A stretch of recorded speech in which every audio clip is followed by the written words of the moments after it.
Friend, আশা কৰোঁ সকলো আপোনালোক ভালে আছে। বৰ্তমান আমাৰো ভালেই। বহুত দিন অৱশ্যে ভিডিঅ' দিয়াও হোৱা নাই, সেইকাৰণে আজি ভাবিলোঁ ভিডিঅ' এটা আৰম্ভ কৰোঁ। আজি ভিডিঅ'টোতনো কি আছে আপোনালোকে চাই যাব, সকলো গম পাই যাব। ব'লক তেন্তে আজি ভিডিঅ'টো ইয়াৰ পৰাই আৰম্ভ কৰোঁ। এতিয়া যিহেতু ভাদ মাহ চলি আছে, সকলোৱে গম পায়েই, সকলোৱে ঘৰে ঘৰে নিশ্চয় বুট মগু থাকেই আৰু নামঘৰলৈ গৈ থকা হ'লে সদায়ে মানে বুট মগুটো থাকেই। এনেদৰে সদায় কেঁচাকৈ খোৱাও নহয়, সেইকাৰণে ফ্ৰিজতে থৈ দিয়া হয় আৰু কেতিয়াবা চাটনি কৰি খোৱা হয়, কেতিয়াবা বৰ বনাই খোৱা হয়, দাইল বনাই খোৱা হয়। আজি ভাবিলোঁ অকণমান বেলেগকৈ কিবা এটা বনাওঁ। বেলেগকৈ মানে কি, খাৰ বনাওঁ বুলি ভাবিলোঁ। আমাৰ ঘৰ সকলোৰে প্ৰিয় হয় খাৰটো, মোৰো অৱশ্যে প্ৰিয়। আপোনালোকে কোনে কেনেকুৱা পায় নাজানো। অসমীয়া মানুহ সকলোৱেতো খাৰটো খায়েই আৰু সকলোৱে ঘৰে ঘৰে এইটো চলেই। কিন্তু আচলতে এইটো ৰেচিপি নহয়, মই কেনেদৰে বনাওঁ তাকে আপোনালোকৰ লগত শ্বেয়াৰ কৰিম বুলি ভাবিছোঁ, অতি সহজ উপায়েৰে। ব'লক তেন্তে আজি ভিডিঅ'টো ইয়াৰ পৰাই আৰম্ভ কৰি দিওঁ। কাৰণে মই ইয়াত ৰেডি কৰি লৈছোঁ এইখিনি বুট মগু, তাৰ পৰা এয়া বন্ধাকবি পাত কাটি লৈছোঁ এনেদৰে। ইয়াত অমিতা, আলু, এয়া কচু সৰু সৰুকৈ টুকুৰা কৰি দিছোঁ। এইফালে এয়া পিঁয়াজ, এইফালে আদা নহৰু পেষ্ট কৰি লৈছোঁ, এইফালে কেঁচা জলকীয়া।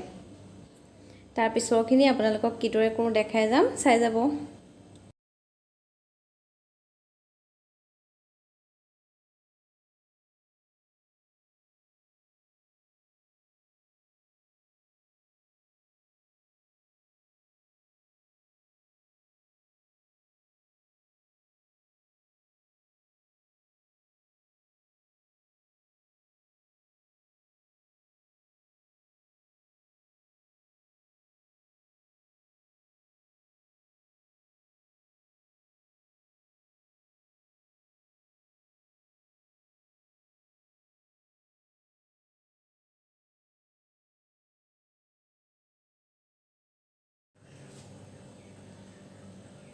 এতিয়া ইয়াত মই নিজৰ জোখমতে এয়া পানী দিম।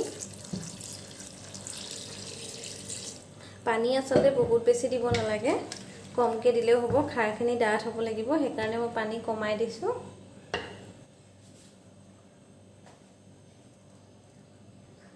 একেবাৰে শেষত আপোনালোকৰ ওচৰলৈ আচল বস্তুটো আনিছোঁ। এয়া খাৰ হয় এইখিনি। খাৰখিনি আগতে মই এই কল বাকলিকেইটা পুৰি পেলাই এনেদৰে তিয়াই থৈছিলোঁ। এয়া খাৰখিনি ধুনীয়াকৈ কাঢ়া হৈ আছে। এতিয়া ইয়াত এইখিনি দি দিম মই।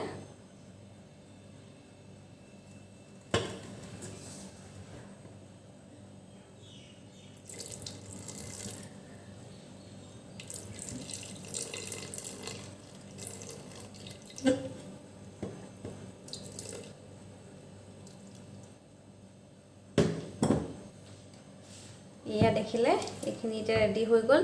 ইয়াত অৱশ্যে মই সোৱাদ অনুসৰি নিমখ দি ল'লোঁ। তাৰপিছত ইয়াত এতিয়া লাষ্ট এটা বস্তু দিবলৈ আছে। এয়া লৈ আহিলোঁ অলপমান কেঁচা তেল, ইয়াত কেঁচা তেল অলপমান দি দিলোঁ। এয়া এতিয়া ৰেডি হৈ গ'ল। প্ৰেছাৰটো এতিয়া গেছত দি দিমগৈ, তাৰপিছত আকৌ আপোনালোকক দেখাম কেনেকুৱা হ'ল।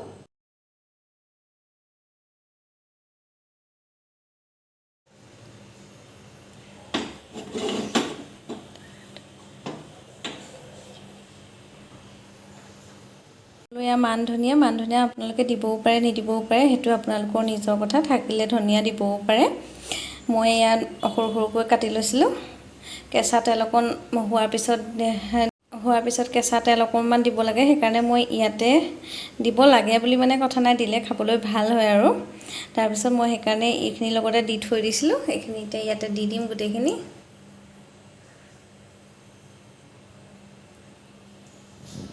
এয়া দেখিলে, এয়া খাৰ ৰেডি হৈ গ'ল।